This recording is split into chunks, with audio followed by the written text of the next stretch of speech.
lion roars, and that means it's time for another edition of the BlueWhite Tailgate Pawcast. Summertime, the heat is turned up, but that doesn't mean we stop talking about everything Nittany Lions and Penn State. In the news a lot over the last 10 days, and especially last night, gentlemen. Andrew Callista, Mike Gross, and Frank Bodani here. Volleyball coach Katie Schumacher-Cawley honored with the Jim Valvano Award for courage at the ESPYs last night. Emotional, guys, just for everything Penn State volleyball did last year, for Coach Schumacher-Cawley to be honored with this tremendous award. It's one of the most emotional awards in all of sports. We're going to play her speech in just a minute. What do you think that just means to her to be up on that stage and just, again, representing the struggle of so many women who have battled cancer, and she did it while leading her team to a national championship?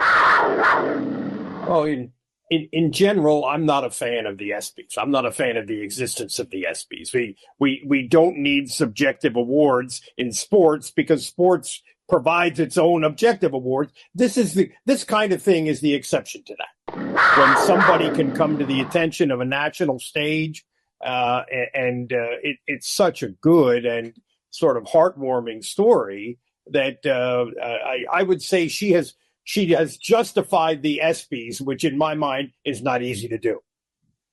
Yeah. Well, I mean, her story is incredible. And I think, if anything, it gives people another chance to learn about who she is and what she did. And I think your point is right. It's not real. It's so much, I mean, beyond volleyball, what she was able to do with her perseverance, fighting cancer, as a role model for what you can do and what you're driven to do. And I think that alone is inspiring, and that's amazing. I mean, the ESPYs 30 years ago, there was a lady from York who's obviously still here, Loretta Claiborne, who's the greatest Special Olympian, who won the Courage Award. Denzel Washington presented it to her. And that was an amazing confirmation of her life. And I think that reaches people. And I think if there's anything positive about that, it's how this can reach people. I mean, you still remember what Jim Valvano says up there back in 1992 or 3?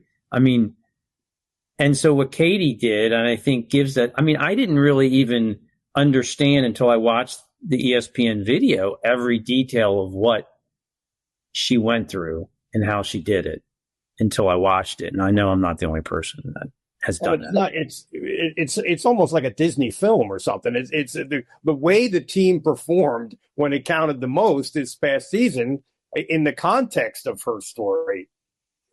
So, it is just amazing stuff. It is. And when after Loretta won the ESPY, they made a Disney movie about her. So maybe there is one for Katie. There you go. Mike, I'm with you. I'm not a big fan of the ESPYs in general. Like, we're gonna vote on who's the best team across all these great accomplishments and best individual athletic performances, when, you know, those are done within the sports themselves and they're awarded. And the one thing that the reason I watched the ESPYs is because of the Jim Valvano Award. Him standing up there saying, don't ever give up, don't ever give up, is something that is just always touched me. And last night, watching it again this morning on Twitter and YouTube, Coach Schumacher-Cawley's speech, it brings a tear to my eye. I'm getting tears in my eye just thinking about it. I'm going to play the last 45 seconds of her speech up on stage last night at the ESPYs. Here's Penn State volleyball coach Katie Schumacher-Cawley. Because this is about hope. It's about every person sitting in a chemo chair right now wondering if they can keep going. Especially my friend Dylan. My friend Dylan I met here with Make-A-Wish. He's got a battle ahead of him, and he's going to do this. And you can do it. I will keep fighting for you.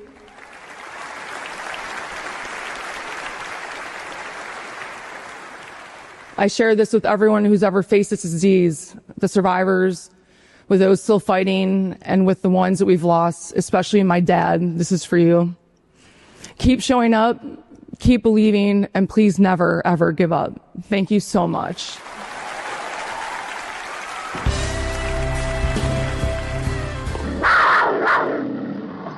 an emotional speech. Like I got tears in my eyes right now. I think everybody's been touched by cancer. I lost my best friend to cancer at 40.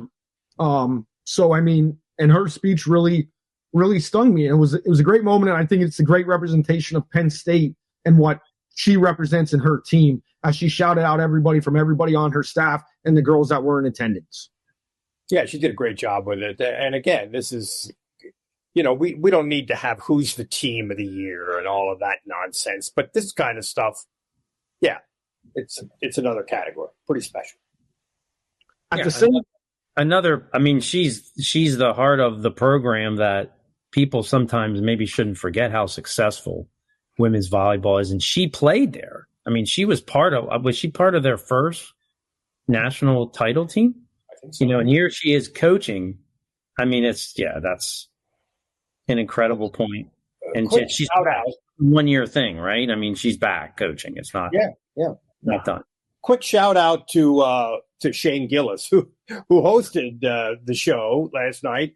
This is a guy who played football. Listen to this resume. I would love to interview this guy. He played football at Trinity. Then he went to Army, was recruited there to play football, lasted about 15 minutes, then went to Westchester and ended up at Elon. And I don't think he ever played in any of those places. I'm not sure he ever graduated from college, but now he might be the biggest comedian in the world. So little shout out to Shane Gillis.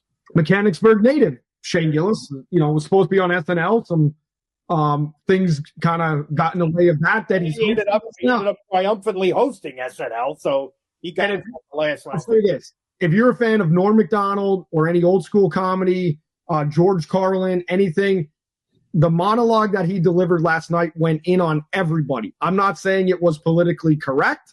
He took everything from some files that people want released to talking about the WNBA, called out his friend's wife saying she's a 4-time WNBA All-Star. People started applauding, and then he goes, she's nothing. She's my friend's wife. You guys don't even know who's in the WNBA.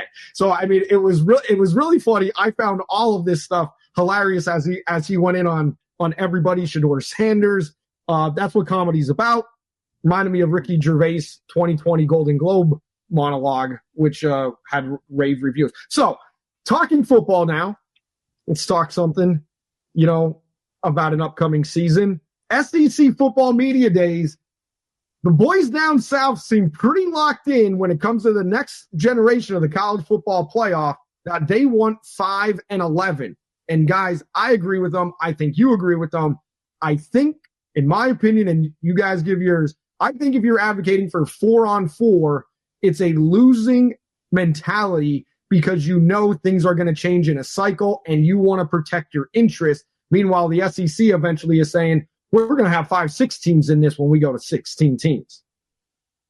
100%. Yep. Don't tell me you want 4 automatic bursts for your league and then say ever anything in the context of we care about what's best for the game because you don't. Shut up. Exactly. I'd forward that. Good call. That's nothing to argue. I mean, yeah, right. To me, there's nothing else, nowhere else to go. So hopefully that's the way this rolls. Now, if they stick, if people can't agree and they stay with the current system for now, eventually it's going to change, right? We could deal with another year or two if we have to of what just started, I think, right?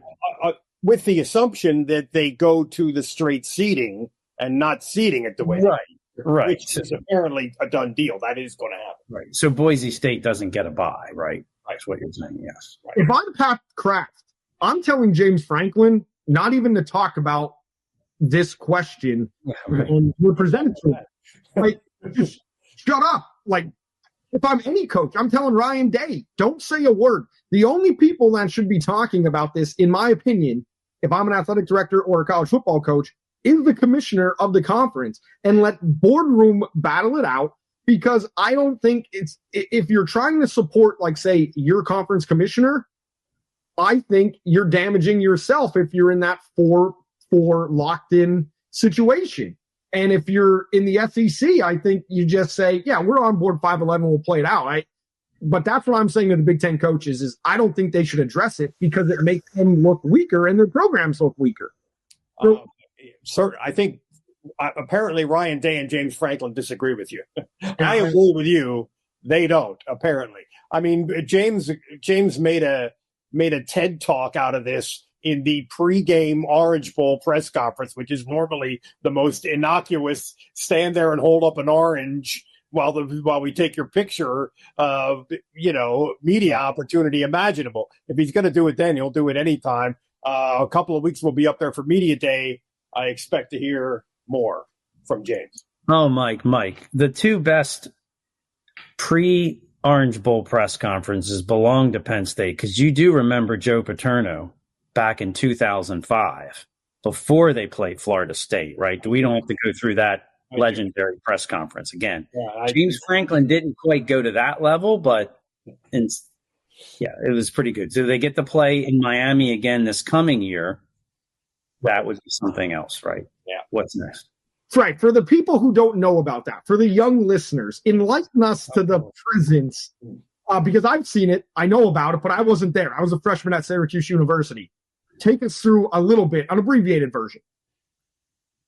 Well, Joe Paterno and Bobby Bowden for everybody at home. Right. There is the whole what happens if a girl knocks at your door type of thing with the whole rape situation. Joe trying to make a joke about it. He had to send a player home from Florida because there was some interaction with a young lady. Right. Okay. Yeah. So Joe tried to make a joke. It was interspersed between that, him being upset and voicing it about the kind of the transportation and the schedule going to the meetings. Which he never let up about all week. No, he didn't let up. And then it was like, Pat Principe was trying to ask him a question about, and Joe didn't hear it, and they kept repeating it over and over again to the point where we're almost falling off the chair or hoping it stops. Him and Jerry Keller, former reporter, God bless Jerry, him and Jerry Keller going at it. I mean, it was wildly entertaining and unexpected. But Joe, the crazy thing was, you're thinking what I'm describing is what would be for a coach who's ready to hang it up, right? Who's done, who's gone. Joe coached for 6 more years? Yeah. After that Orange Bowl that they won, right? Yeah, that would have been a triumphant way to go out. That whole season. There's so many things about that season, though. How many Penn State fans forget?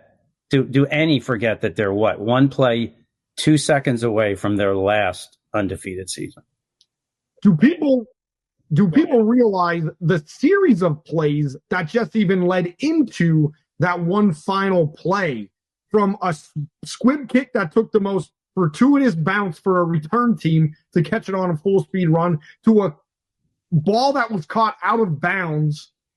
Everybody knows it was out of bounds, to being called inbounds, and then a timeout being called, seconds added onto a clock, and Calvin Lowry, I believe, pushing somebody out of bounds with 2 seconds left, that if 3 plays earlier, that 2 seconds isn't added on to the clock, Penn State's undefeated. Well, the play people, I just real quickly that they forget is, I might be the play or two before the last play, is Michigan throws a short pass in front of the end zone. If the guy catches it, the game is over. They don't score and the clock runs out, but he doesn't catch it's an incomplete pass. His hand and he dropped it. If he catches it, game over.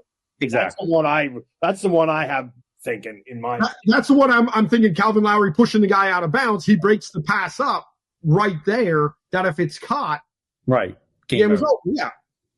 But yeah, in the same token, they have their undefeated season, but they still would not have played for the national title. Of course, what would that have ensued, right, with the argument?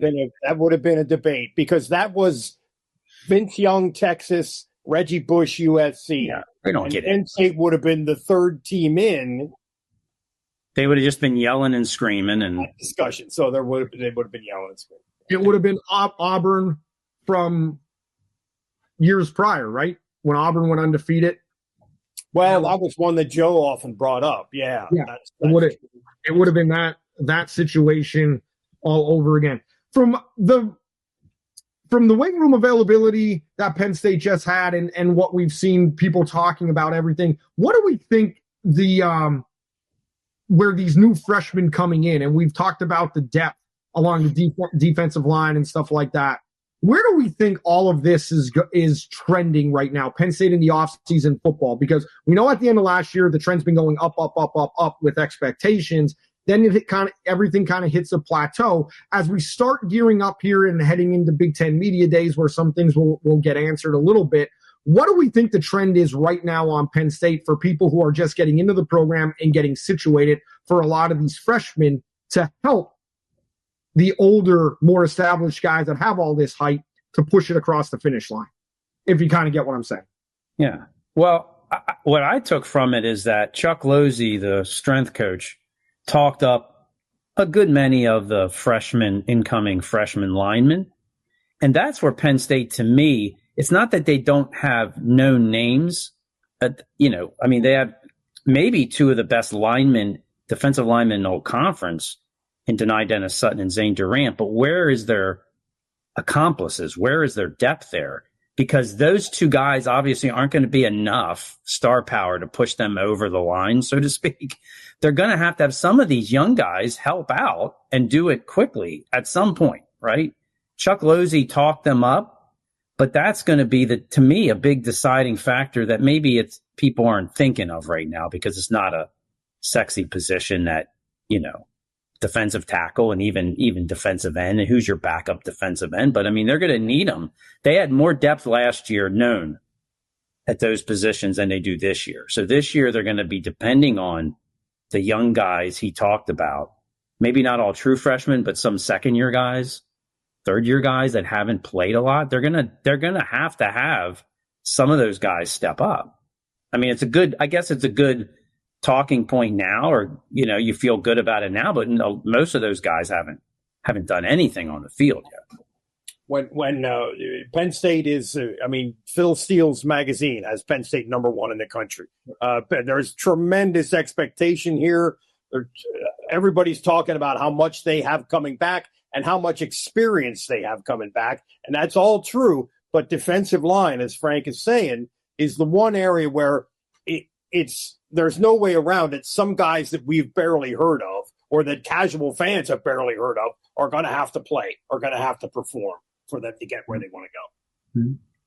What's the big storyline you're looking coming out of Big Ten Media Days as they approach? And whoever thought putting Big Ten Media Days in Vegas in July, I know they have air conditioning like Mother Nature intended out there, Vegas vacation line right there. I don't know what they're thinking. That's a storyline in it of itself. Like, who doesn't melt down outside on the strip when they're going out to have dinner or something? But what's the storyline you're looking for coming out of Big Ten Media Days regarding Penn State?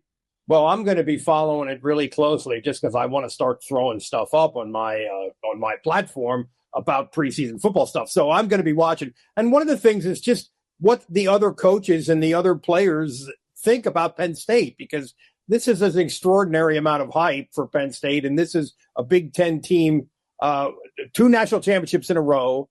And it looks like Penn State is the next man up, sort of, especially in terms of what they have coming back. So I'm interested just in seeing what other coaches say about Penn State. Well, James Franklin is arguably one of the best talkers in the country as a head coach. So what is he going to say? Is there going to be anything there? Is it going to be just 10 minutes of complete coach speak? But he has the ability to go beyond that, as we were just talking about at the Orange Bowl. What will he say?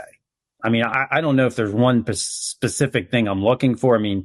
For God's sakes, this is Big Ten Media Days. What are they going out there to say? And the 3 guys they have are good guys. Nick Dawkins, great talker, but not necessarily a controversial interview by any means. I guess I want to see how Drew Aller handles himself, what he has to say in the national spotlight, so to speak. But, the more we keep talking is that this Penn State team with their hype that you mentioned, I mean, to me, it's so much about their offense. Yeah. And when is the last time Penn State's offense has led the team into a season like this? I mean, I know the 30-year anniversary of the 94 team was last year, but to me, this year's team has much more in ways resembling that unit in a preseason than last year or maybe any other one. I can't even think of another Penn State football team that had this much maybe coming back and hype on offense of recent.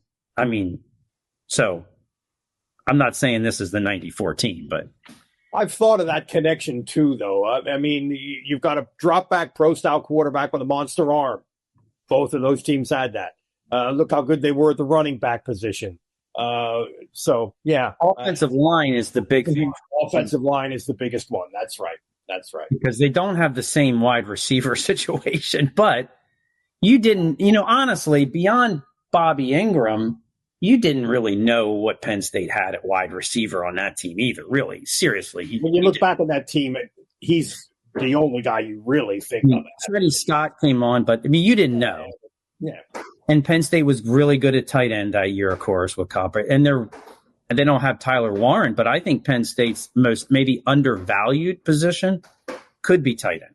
Yeah, I think they're fine. I do.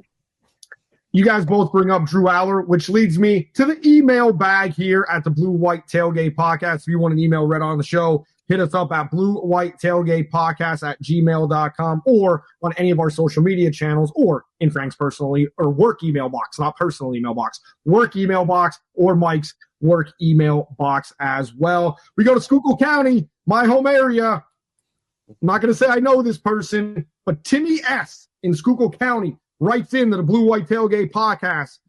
You guys are all smart guys. You mentioned 5 of the top quarterbacks that ESPN mentioned, and yet when we come to talking about Drew Aller, it's always about his shortcomings in big games. Of the 5 quarterbacks ESPN mentioned as their top guys, what big games have they won? That's a valid point. It is a valid point. It's a valid point. And part of it is that Penn State has been in big games. It's hard for Klubnik, the Clemson guy, to have as much big game experience because they just haven't been in that. Just being in the ACC, they haven't been in that position, really. So it's a good point. But again, I'm going to go back to, if you look at Drew Aller's overall performance and then compare it to his performance in those 5 games that I mentioned a couple podcasts ago, the two games with Ohio State, the one with Michigan in 23, the Big Ten championship game last year, and the Notre Dame game. Those 5 games, his performance, we wouldn't be doing our job if we didn't point out the issue there. Right. I mean, there's different reasons. I mean, some of those games came when he was young, but he's a multi-year starter coming back. So it's really, we're talking about it too, in that if there's any reason for him to show improvement and to do what he needs to do, put those things behind, right? This is the time. You can use those as learning experiences and that's fine, but this is when it counts. So I will grade him solely, mostly on how he performs in those areas now, not so much in the past. And it's not even saying that he choked or that he couldn't handle that's not it at all. These are the best teams that he's played against. This is the highest level of athletes that he's had to deal with. That's what we're talking about. Right. And the thing is, I think people expect high profile quarterbacks to not just manage things. They expect them in big moments to lead and step up and win it. In part, I hate to say themselves, but to do something that looks like they have reached the moment and have done something dramatic. And we see that, but not with Drew, right? Like you're saying, he didn't melt down necessarily. Yeah. I think his worst moments, you could almost argue, were from the Notre Dame game out of all those big games. But that was just the spotlight on him, The Philadelphia Eagles are dealing with this, right? Nick Sirianni basically just addressed what we're saying, where Jalen Hurts wins a Super Bowl, and people are saying, well, he was a passenger on the bus. and everybody else around him won it. So the reason why that's nonsense is the way he played in the Super Bowl. That's why that's nonsense. So maybe a year from now, we'll be able to, 6 months from now, we'll be able to say the same thing about Drew Allen. And I just think this email from Timmy it's accurate, and that's why a couple weeks ago we discussed, are we fair when we talk about Drew Allen? And are we too harsh on him? And I think we are fair because we point out, we use stats that in some of these games, statistically, he comes up a little bit short. But I will also say very quickly, Tim makes a good point in that Nussbaum at LSU hasn't really done it in a huge spot. Klubnik hasn't really done it in a huge spot. God knows Arch Manning hasn't done it in a huge spot. So it's a good point. Yeah. No, absolutely a great point. So we're going to throw cold water on our football discussion here, or we'll throw some ice on our football discussion here, because we are going to be talking some ice in Hockey Valley. That's right, Penn State hockey talk. And we go to a man who literally wrote a book on Penn State hockey, number one in your heart. Ben Jones is here talking a little bit about Penn State hockey. Of course, Ben Jones, social media extraordinaire, the first social media star on the entire Penn State beat when social media took over. He's also a published author. We're also going to talk about some travel tips from Ben about how to avoid layovers going to random Penn State games. So we got a full show with Ben Jones just in these next 20 minutes. Ben, thanks for joining us. How are you doing?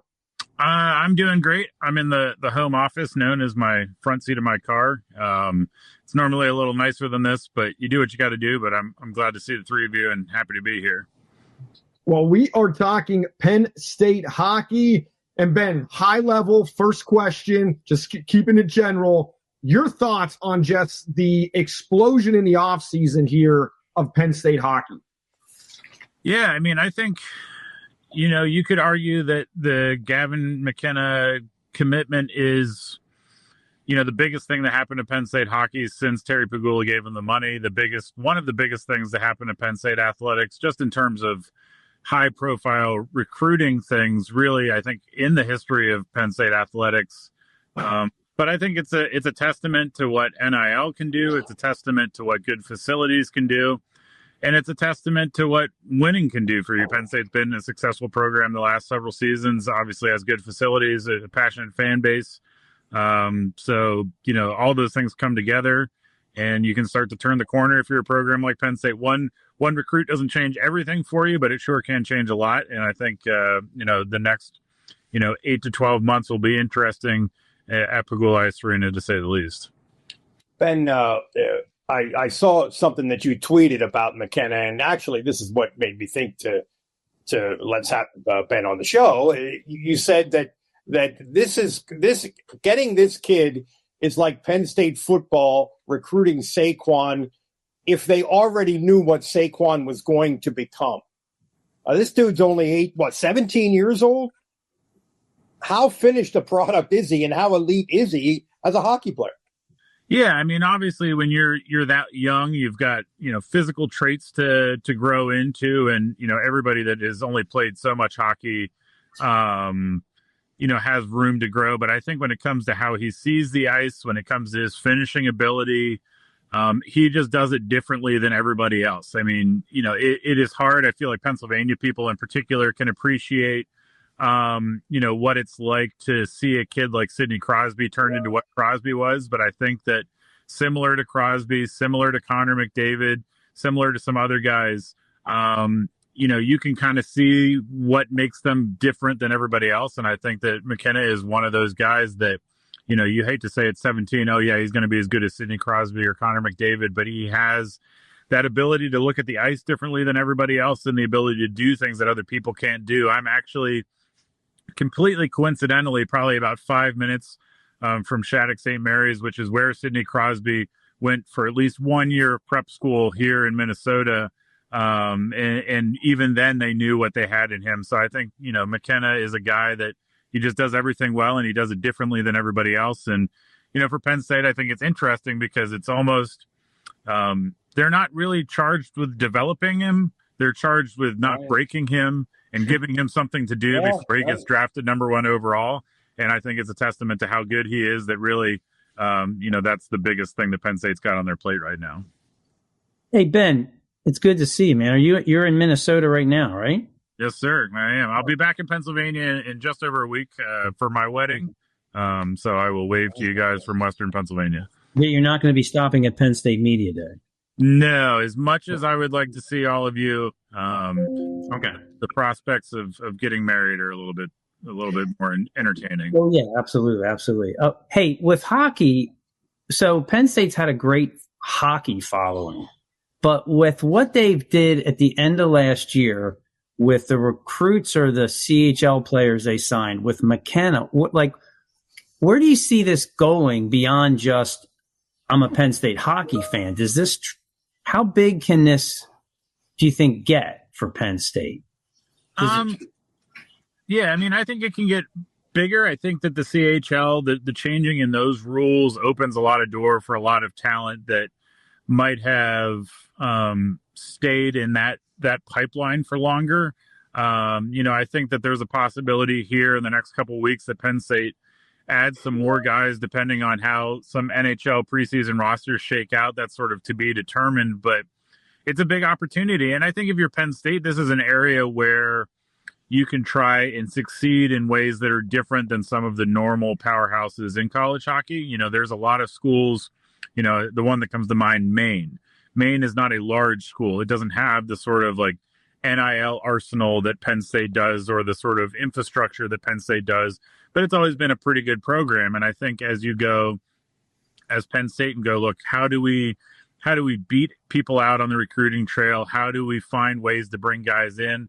The CHL is a good opportunity for that, and NIL is a great opportunity for that. And I think we've seen that a little bit here with McKenna. He has not talked a whole lot about what exactly it was that made Penn State and ostensibly Michigan State the two schools that he was sort of picking from.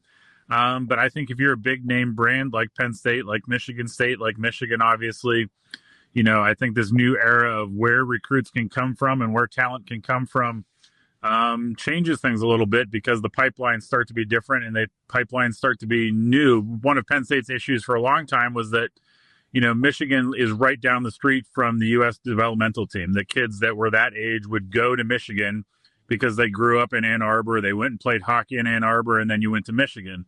CHL guys, that pipeline is not the same because it hasn't been there. So I think if you're Penn State, that's an opportunity to make some inroads in some places where talent normally wasn't coming out of. And, does one guy start that domino? I guess we'll see. But certainly, I think anytime you have a generational guy commit to your program, it's not a bad thing.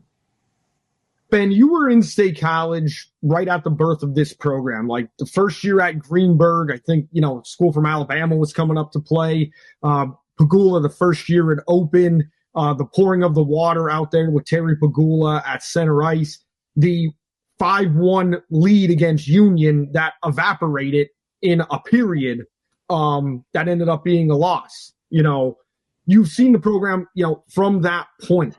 How has this growth gone? And I know you write about it in your book, Happy Valley Hockey, but how has the growth of this program steadily matured into what became this last Frozen Four run and off season? Yeah, I mean, I think it's a testament to a lot of things. I think, first of all, you had to build culture. You hear coaches talk about culture in just about any, line of coaching, that you have to have good locker rooms. I think Penn State early on did a good job of getting guys that wanted to put in the work, that knew that they were building the foundation for something that they wouldn't necessarily be a part of. I don't want to compare it to Moses necessarily, but there was a certain amount of you're putting in the work so somebody else can benefit from it down the line. So I think that there was that. I think that there was obviously, the fact that you play in a nice arena, the fact that you have good facilities, that's going to bring recruits there. So I think when you pair good culture and good facilities and a good fan base and a willingness to invest in a program, and obviously, the things that make Penn State, I think sometimes Penn State gets caught up in its sense of exceptionalism. I think that Penn State is one of many good schools in America, but I don't think there's any question that Penn State has a lot of things to offer to student athletes that might not exist everywhere else. So I think all of those things, and winning. I mean, frankly, they just won more than people expected early on. And I think winning, we can talk about a ton of different things about any given, football program, basketball program, hockey program. When you win, it makes everything easier. And Penn State won sooner than people expected and won more often than people expected. And they've gotten talent for it, and they play a fun style of hockey, and they've been successful doing it. And I think that attracts more talent. And, I think that's gotten them to where they are today, which is a program that's, finally made the Frozen Four, had opportunities to do that before, and has really, we will see where they fall in the hierarchy of teams that could win a national title this year. I think they have some questions to answer, but certainly, I don't know that anyone 10, 15 years ago said, oh, yes, in 2025, 26, Penn State's going to be a legitimate national title contender. That's a testament to a lot of things and a credit to a lot of hard work. Ben, first of all, I've met your future wife, and you need to close that deal as soon as possible because she may come to her senses at any point. But my more serious point is the relationship between the NCAA and junior hockey, that CHL entity, has changed in the last year. McKenna could not have come to Penn State, as I understand it, before that. So if you could explain that a little bit for people who don't know, and also why would he want to play a year of college hockey? Yeah, I mean, I think, to be honest with you, the certain aspects of that change are still slightly fuzzy in my brain, but essentially it comes down to the eligibility requirements. And I think NIL has changed a lot of things, and the ability for student athletes or, semi-professional athletes to make that jump. Whereas, historically you're not able to go from being, basically amateur professional to back to amateur, that sort of hazy, similar to guys that declare for the draft, that have a certain amount of time to come back. That now that road has been cleared out a little bit, that it allows them to come back over to the NCAA side, I think is huge. But the question of, why would you go to Penn State? I think from a money perspective, you're going to get paid more, and that matters. Now, if you're Gavin McKenna and you're about to be the number one overall draft pick and one of the faces of the league, are you really worried about money? Probably not. At the same time, if someone said, I'll give you $700,000 to come play hockey for me for a year, you would probably do that too, especially as a 17-year-old. I think there's the ability to play guys that are a little bit older and a little bit more physically ready than they might be in the CHL at times. The Big Ten and college hockey in general is a lot of older student athletes than what you're used to in different sports. There's guys that are 20 or 21 years old, 22 years old. I think Tommy Olczyk left Penn State around 35. So, there's some guys that are older, they're more physical. And you see that in every sport, that guys that come in as a freshman, even Saquon, again, to bring him up, Saquon, you look at him as a freshman compared to when he left as a junior. He was always a physical specimen, but he filled out even more. So I think the physicality is a good thing to get used to if you're about to go to the NHL. And honestly, they play fewer games, which I think on some level comes back to, I'm just trying not to get hurt before I turn 18 and can go play in the NHL. So if you can play 30 games, get some experience, have some fun, make some money, and then go to the NHL, I think that's not a bad route compared to, playing almost a full NHL season worth of CHL games to a certain extent for no particular reason. Not to say that developmental pipeline has lost its value, but I think if you're a guy like McKenna, it checks off a lot of boxes, and, certainly Penn State's one of many places where that could have happened. Ben, do you think this publicity and they're getting a guy that's been, you see him mentioned along with names like Sidney Crosby, and Godowski's talking about Wayne Gretzky, then transitions into him. What is this like? How do you see what this can do for the support or the excitement, or is there a difference that you see that maybe around the ice hockey program at Penn State? Like, are fans going to start beyond just the diehards? Are they going to start like lining up somehow to see Gavin McKenna? Is this going to become like a bigger thing? Is this going to, like, how do you see this working? I mean, is there a change in place, do you think? It'll be interesting. On the one hand, Penn State men's hockey is always sold out its season tickets. So from the department of does your initial sale change? I think the answer will probably be no. Does it go out faster? Probably in some way. But I think the thing that will be interesting, and we won't really know what this looks like until season ticket renewals go out and single game tickets go out, is what the secondary market is like. I think a little bit like the Caitlin Clark phenomenon of Iowa going to different places and that being a big deal, that what this does to, games at home and games on the road will be interesting to see. I think in some respects, Caitlin Clark is a bigger phenomenon than Gavin McKenna for a variety of different reasons.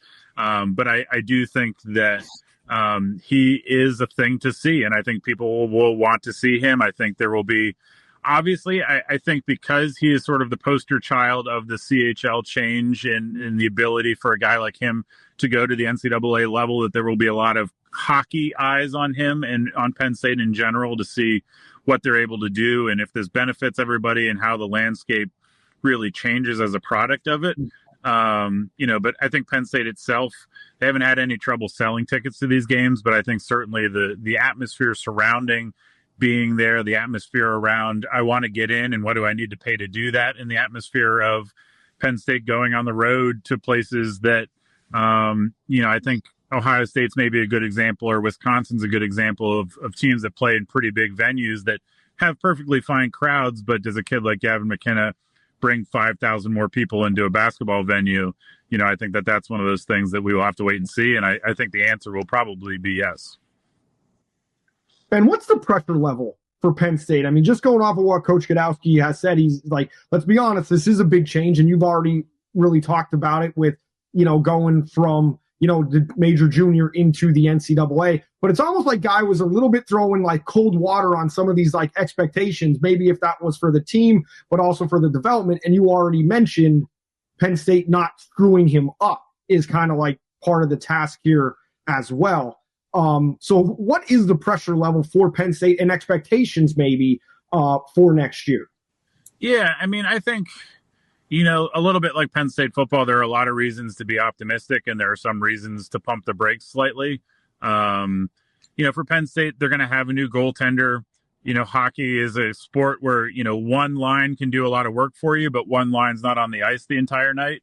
I don't think Penn State is going to have a hard time scoring goals, and I think we saw early in Penn State hockey's existence that it was happy to race you to 6 goals and beat you to that race or beat you to that finish line a lot. I think there could be a little bit of that, but the fact they've shorn up defensively, the fact that they've obviously got the offensive firepower, even outside of McKenna, I think there's a lot of reasons to think Penn State's going to win a lot of hockey games, and I think there will be pressure with that. There's no question. But hockey's got an arbitrary nature to it. Guy likes to say that, hockey really comes down to goalies, bouncing pucks, and referees. There's a little bit of stuff that you just can't control in that algorithm compared to some other sports. But yeah, the pressure's there, and I think the pressure is going to be on Gavin McKenna to deliver on some level, whatever that looks like. But at the same time, I think, we all know that from talking to guys that have been high-profile football recruits that, if you're Micah Parsons or somebody like that, you spent your entire life having people, have high expectations of you, talk to you about doing big things, and more often than not, they're finding ways to deliver. So do I think Penn State will win a national title? I don't know. But I think certainly they have a lot of the elements to find success enough to be in that conversation. And that obviously, when you are in that boat, puts a lot of pressure on your shoulders. Well, I mean, heck, they got to the Final Four without the greatest prospect recruit they've ever had. So you add him, right? And you add a couple other guys. I mean, I guess other teams are adding those CHL players as well, but are they adding them like Penn State? Because Penn State already had a pretty good nucleus coming back, right? Even before they added these guys. Yeah, I mean, Aiden Fink was a legit Hobie Baker finalist. He's out there. I think Matt Godowski, obviously on the defensive end. Jackson Smith, another guy that they brought in, from the NHL draft. They've got pieces.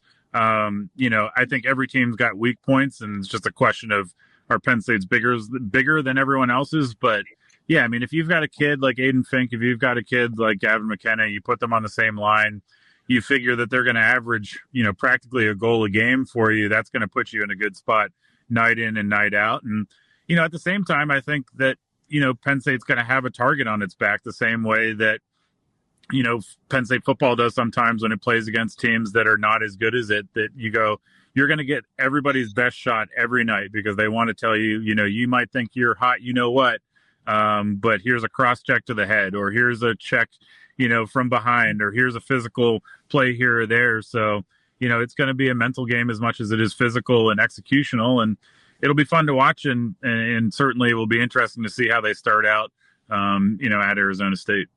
All right, Ben, so give it to us. The best Penn State team this coming fall that will start playing in the fall through the winter. Penn State football or Penn State ice hockey or women's volleyball. Should we throw wrestling into? I don't know. Well, wrestling doesn't count anymore. Yeah, they don't count. They win everything. Okay. Go with you. Yeah, it's tough because I think, it's a different podcast for a different day. I think Penn State football's got a lot of reasons to be optimistic. To me, I think Penn State hockey and Penn State football are in similar boats because I think if you look at football, you go, seeing is believing with the wide receiver room. I think with Penn State hockey, seeing is believing with the ability to replace a really good goaltender. So I think that there are two areas for both of those teams that you go, if they can answer the call for both of those areas, then they'll win a lot of football games and win a lot of hockey games. I think if we go, which team is more likely to make the Final Four, I think you've got to go with men's hockey. But certainly, I think that's just because college football is really tough. And I think it's hard for one player to take over the game the same way that Gavin McKenna might be able to take over a game in a hockey sense. Awesome. And final one for me, just big picture stuff regarding the athletic department going off of Frank's question is in 2010, when Terry Pegula and Tim Curley got together to kind of hatch this plan for Penn State hockey, part of Tim Curley's goal was to make Penn State into the best athletic department in the country. Did you think it would happen that like that last season right there and where hockey is at now? Did you think that was part of the whole Tim Curley, like realistically in Tim Curley's mind, that we'd be talking about this storyline in hockey? I think at some point. I mean, I think for better or for worse, college athletics has shown that if you throw enough money at your problems, you can make a lot of things go away and you can figure out how to win. It's not a mistake that Georgia football got really good once it decided that the GDP of the state was going to be thrown at its football program. I think that when you have the resources, when you have the facilities, and when you have the willpower, you can do a lot of good things in college athletics. But, I do think that at the end of the day, a less cynical answer is that, I think they thought that this was possible because they believed in the people they'd put in place. They believed in the ability to build a program. And, I'm sure Guy would tell you if he was on here that, it went by quickly, but it was a lot of losses and a lot of things that didn't go their way over time as well. So for as much as they've gotten to where they wanted to get, the journey's not done, and it wasn't for a lot of setbacks either. So it was definitely the dream, and I think it's a credit to them seeing the big picture. But at the same time, I'm sure that they feel like they've got a lot of things left to prove. That's all I got. Most importantly, Ben Jones, he's getting married in a couple of weeks. We wish him congratulations on that. Hearts are breaking all over the Penn State fan base as Ben Jones is off the Bachelor market. So, Ben, thanks a lot for joining us here on the podcast. Really appreciate it. Yep, I appreciate you guys having me, and I'm sure that there are a ton of disappointed middle-aged men that like tweeting angrily at me that feel like they can't do that anymore because now I'm married and apparently know what I'm doing. So in any case, appreciate you guys having me. Want to give a big shout out to Ben Jones for coming on the podcast. Really appreciate it. And also congratulations to him on tying the knot and starting a whole new life with that. I love it. I love being married as a sports reporter. Married, it's a challenge, is it not, guys? His wife to be, by the way, is going to be a college professor. It's going to be. She is a college professor, and met her when we were out in Minnesota last year. She's a super cool person, and I don't know what she's thinking. We're going to have her on the podcast talking athletes in class. Okay. Yeah, there you go. And how they react during the season and handle the coursework and stuff like that. But all right, I did think bringing up Tim Curley and the vision of the athletic department back as building it out, I think that's pertinent to discussion moving forward, and that's a topic for another day on the podcast. But that's why I brought up Mr. Tim Curley as one of the previous athletic directors at Penn State. He had a vision for wrestling. Wrestling's always in the news. It's the top program in the country. Wanted to go back to the Carter Sirachi situation that was reported on by the Daily Collegian. We discussed that here. Guys, there's been no movement on anything that we've seen. It's not been picked up nationally. It's not been picked up. I'm not saying it's accurate. I'm not saying it's false. But he's also just awarded Jesse Owens Big Ten Male Athlete of the Year. It's interesting because, I mean, I'm not really knowledgeable about this, but I would say this. It must be, you wonder if the Big Ten did any kind of vetting about this, right? I mean, maybe, I don't know. I have no idea, but it's sort of interesting that he won that award. And also the radio silence, to employ the term, about anything since that story by the Collegian is interesting. Yeah, I mean, I have no problem with this because there's nothing out there legally that said that has shown that Carter has done anything wrong. There's no charges against him. There's no lawsuits against him. It's basically at this point, it's people coming out in one story saying, we believe he did inappropriate things. And it's not been verified by anyone else yet. So, I mean, they're naming him because of the tremendous athletic ability. Now, granted, if he's accused or charged with something, that's a whole different story. But yeah, but don't you think, just from a PR standpoint, don't you think it's possible? I don't think anybody knows about it. Nobody knows about it? Okay, maybe not. Well, I don't think wrestling is still a pretty niche sport in a lot of ways, but the bigger part is, I don't know if it's really that nobody knows about it. I think people took a look at a student paper putting in pseudonames and non-verified charges, and there's no national people that are going there because at this point. So, I mean, maybe it is a tough decision, but they made it.